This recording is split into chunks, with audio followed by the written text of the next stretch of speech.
talk it over with A. Scott Bolden, former chairman of the Washington, D.C. Democratic Party, and CNN political commentator Simone Sanders, former spokeswoman for Senator Bernie Sanders' presidential campaign. Scott, what do you make of this revelation? Well, I got to tell you, those excerpts today in the Washington Post were hard for a good Democrat like me to read. Whew!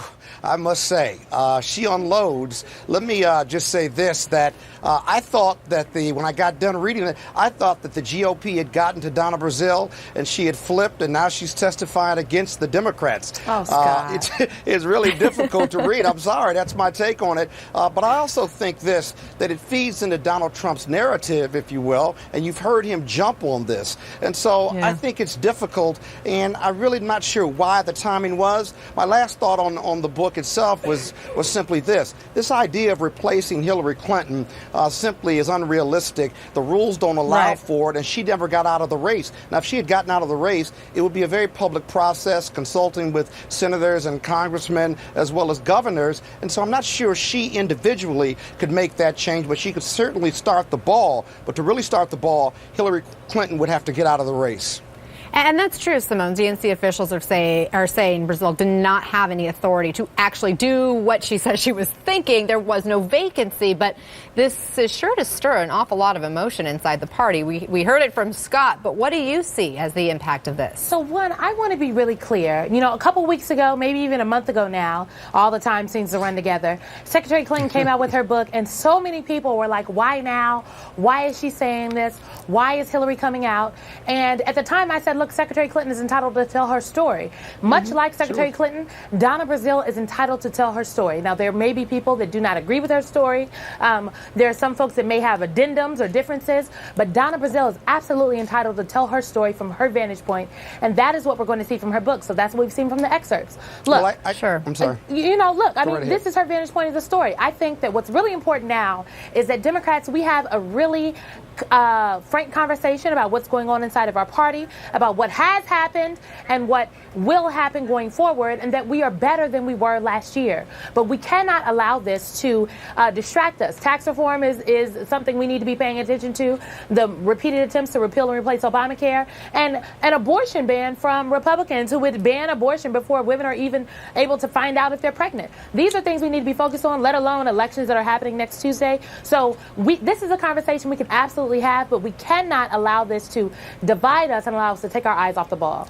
Well, Simone, my only response to that is simply that let's get it all out now. Let's get it out before January, and then, you know, let's have a reconciliation meeting with both sides and really focus on the common opponent, which is Donald Trump and the GOP. But I will tell you this, notwithstanding her right to do the book, Simone, I got to tell you, we're going to hear about this book and these allegations in 2018, 2020, and even I'd say next week in some of the state general elections we have right here next to us in Virginia. And so this is a very dangerous time. These are dangerous words. And now it's just another hurdle I think Dems have to overcome, because the GOP and Donald Trump are going to use it in their narrative to strengthen their narrative against Democrats. It definitely paints a picture, though, of divisiveness that's happening inside the Democratic Party, not total unity. But Simone, I want to ask you a follow-up question about some of those other allegations or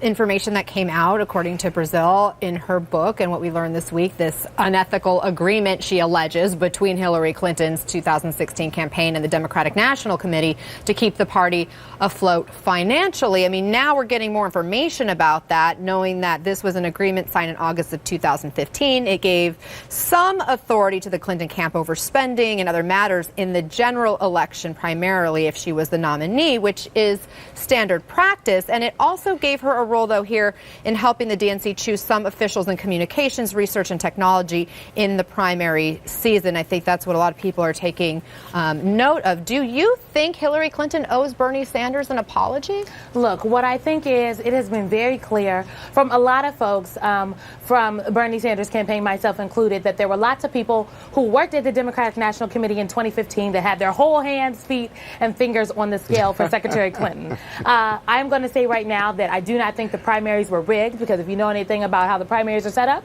the individual states and the individual states administer the caucuses and the primaries. And if you ask me about the debate schedule, that thing was definitely manufactured so that it did not benefit everybody on the wanting on the Democratic ticket.